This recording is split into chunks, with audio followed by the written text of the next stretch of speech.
Welcome back to LTR Game Streams, and I am Troy, and I'm here to bring you guys a real honest review of Fort Solis. This is a game that came out in 2023, last year, and it was a game that I saw prior, and I saw the previews, and I saw the graphics. It's running on Unreal Engine 5. My boy Troy Baker's in the game. I was really looking forward to an experience that was going to blow me away because the acting in this game, the voice acting in this game is so well done and so well put together. And I get it. If you're expecting this to be a action centered game, that's not what it is. It's more of a psychological thriller, right? And basically, you're on Mars and you're playing as this guy named Jack Leary, and he's basically an engineer trying to make the planet of Mars habitable for human beings. And he gets a distress alert from this base called Fort Solis. And he goes to investigate, and that's where the game starts and the plot begins. This is not a first-person game. This is a third-person perspective experience, so you'll be able to see your character, his gear, how they look. And by the way, shout out to, Fallen Leaf, because they did a really good job with this game. A very small development team put together a game that looked like it could rival a lot of AAA games with larger budgets and more people working on them. So by all means, if you're one of those individuals that like graphics, you like to be in the atmosphere, you like to be enveloped in that, this game will bring you there, okay? This is a story-driven game. Now, they also classify it as a horror game and an adventure game. Yeah, I can get the adventure part, but I can't really do the horror part because, to me, it's not really a horror game like a Resident Evil or Silent Hill. It's a psychological thriller. That's what I would have preferred they classify the game as. But at any rate, most of your transversal through this experience and through this world is on foot. You do get in vehicles at certain times, but you're not controlling them. And it's more like a loading screen in the background that they're trying to basically get you to believe like this is a seamless cut experience. And it is. Don't get me wrong. I've never seen a loading anywhere in this game where you're loading from one environment to another environment, one area to another area. They were very good at hiding that, and I wish that more developers would do that.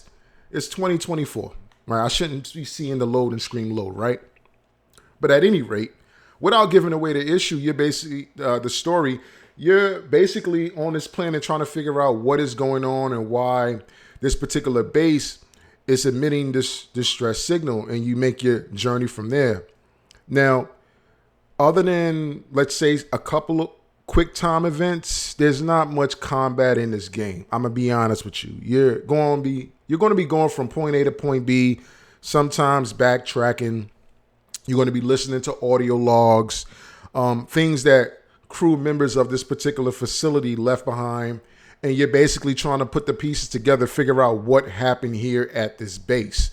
And I think they do a really good job of that. The actors, Roger Clark, Julia Brown, Troy Baker, they lend their voices to the characters in the game along with the motion capture. They had like a lot of motion capture in this game. So, they really had to put on these suits and act out these parts.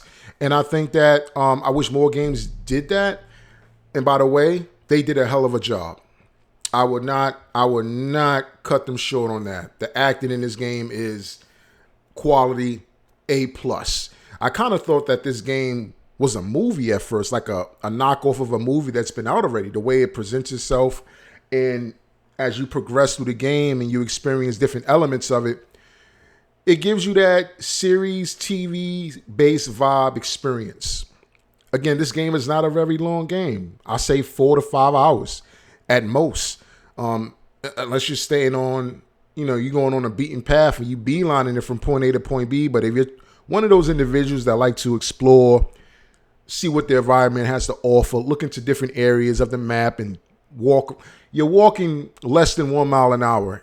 And I wish that the game would have gave you like a sprint button to get from point A to point B, because you're walking, the wind is blowing, you're walking throughout the facility and you're not moving fast. And sometimes you just want to get to the next computer to see what the hell is going on and download some information. So those are one of my gripes that I didn't like.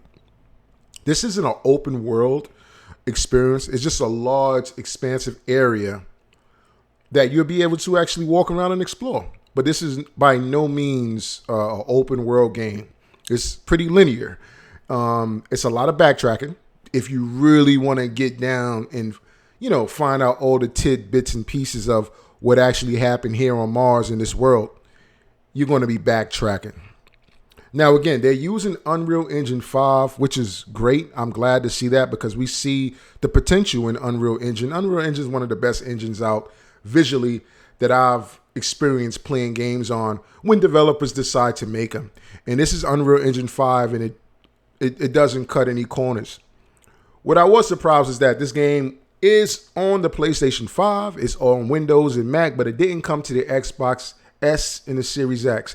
And I didn't understand that, because if it's on PC, then why wouldn't they bring it to Microsoft? Maybe Sony didn't want it to be on Microsoft. I don't know. Maybe the developer cut a deal with PlayStation and was like, hey, we'll just run it on your console and that'll be that. But at any rate, I would suggest folks experience this, because it reminds me, and not that it's the same, it reminds me of a game called Firewatch. And if you played it, some people didn't like it because they thought it was a walking simulator, and it was to a degree. Firewatch was a walking simulator to a degree, but this is a bit more to that. This is a thriller. This is a game that's meant to keep you guessing and wondering what the hell is going on. Who am I? Why am I here? And what is happening to me? And what do I have to look forward to next in my next encounter as you go throughout the story in this game? But again, it's more classified as a psychological thriller rather than a horror game, rather than an adventure game. And that's fine. I bought this game used. I didn't buy it at the full retail cost when it came out. I went, got it used. Also, I'm going to be honest, I've also read some reviews about the game, but I didn't want to give it away without experiencing it myself. So I read bits and pieces and tad bits of things and what folks had to say, but overall, I got my experience from actually playing the game from point A to point B and completing it and rolling those credits. That's how I do when I'm doing my honest reviews of games that I enjoy, especially when I'm spending my own money. But I would recommend this game. Again, other than quick time events when they prompt you to press a certain button at a certain time when you're in combat, that's the only combat you're going to experience. And if you're looking for something where you're, leveling up your character, leveling up weapons, and leveling up your suit, or it's not that. This is not that. This is more of a story, psychological driven game. And I think that if you have the patience to play this, I think you'll get what you want out of it. A ton of backtracking, of course, a ton of audio logs you're going to have to listen to, reading notes and messages that crew members at Fort Solis left. You're going to be doing a lot of that. So if that's something that you're not into, then you're probably going to have an issue with this game. But the visuals, the sound, the design, the immersiveness, the way they made you feel as if you was actually on Mars and you were actually this character, plays really good. It plays up to what they're trying to lend to us here. And, who knows? They might turn this game into a television series just based off of, what you experience and what's going on here.